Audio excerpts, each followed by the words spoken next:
You've probably been there before, sitting in class, at a family dinner, or hanging out with friends, and suddenly someone takes a cheap shot at you. It could be that coworker who thinks sarcasm makes him clever, or maybe that relative who hides behind the phrase, "I'm just joking," as if it erases the disrespect. Out of nowhere, you feel like you've been put on trial in front of everyone. The room gets quiet, all eyes land on you, and your brain starts spinning. Do you clap back and risk looking petty? Do you laugh it off even though it stings? Or do you sit there in silence, pretending it didn't get to you, but later replay it over and over in your head, wishing you had the perfect response? None of those options feel like a win. The truth is, people who throw those little jabs aren't really after truth or clarity. They're running a test, a control test. They want to know if you'll take the bait. Will you lose your cool and lash out? Will you nervously defend yourself and start explaining things no one even asked for? Or will you laugh along, pretending it's no big deal, while quietly sacrificing your own dignity just to keep the peace? Every one of those reactions tells them exactly what they wanted to know: that they have control, that they can press your buttons anytime and watch you dance to their rhythm.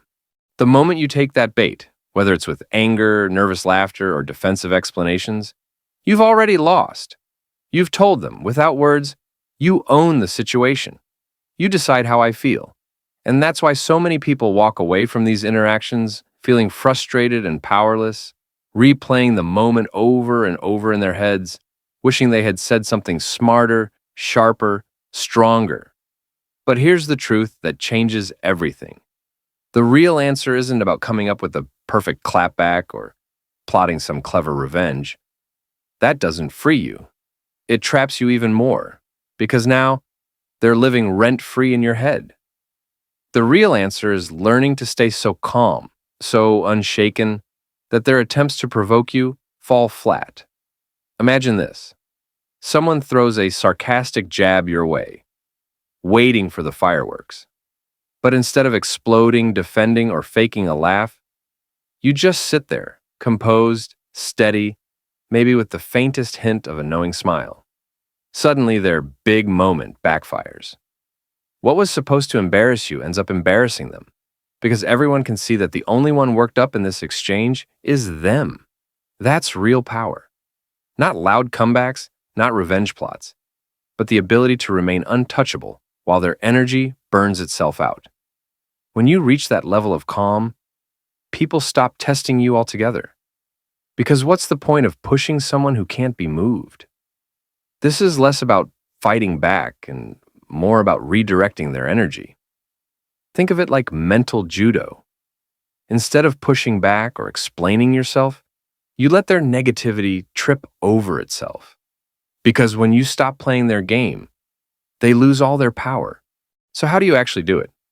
Let's break it down step by step. The first move is what I call the cold smile. It's not a wide grin, not fake laughter, and definitely not nervous chuckling. It's that subtle, controlled smile, just the slightest lift at the corner of your mouth. It says, "I heard you. I understood you. But you're irrelevant." You hold their gaze just long enough to let the silence do the work. Because here's the secret. Silence is louder than words when used with confidence.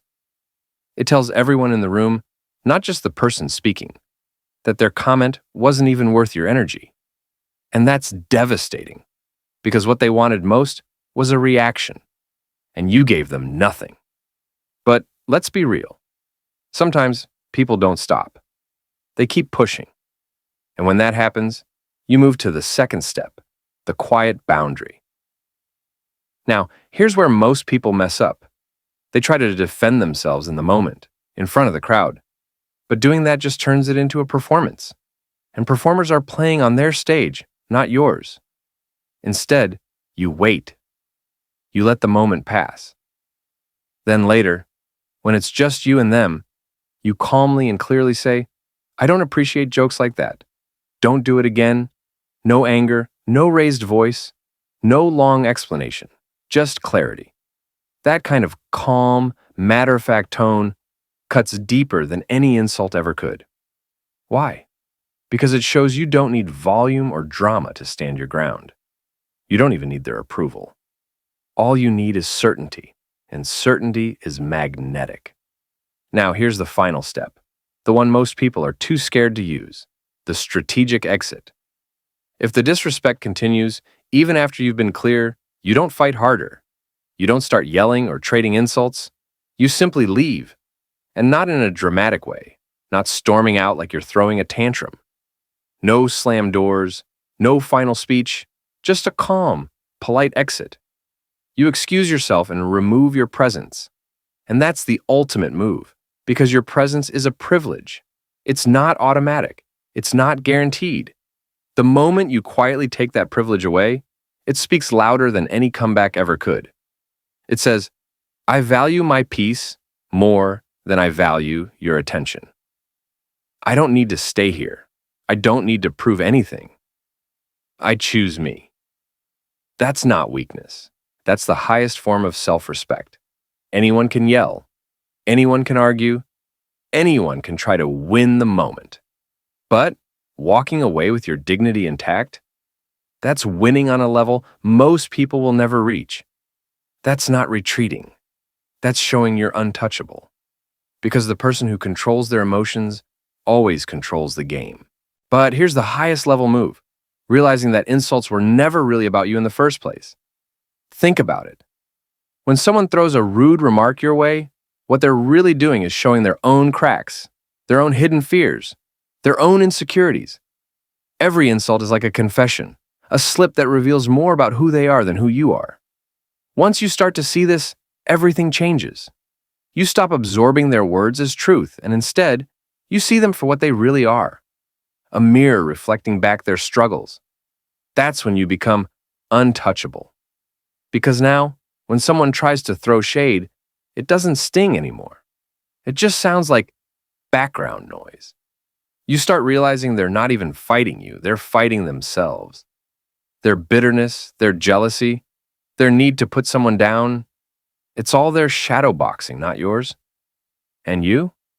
You're just standing calm, steady, and unshaken, watching it all play out without letting it touch you. That's the real win. Not trying to come up with the perfect comeback, not trying to prove yourself, and definitely not wasting your peace arguing.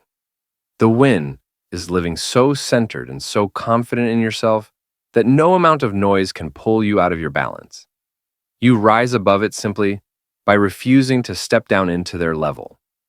And if this message hit home for you, then make sure you hit that subscribe button, because there's more coming your way. More lessons, more wisdom, more ways to protect your peace and build unshakable confidence.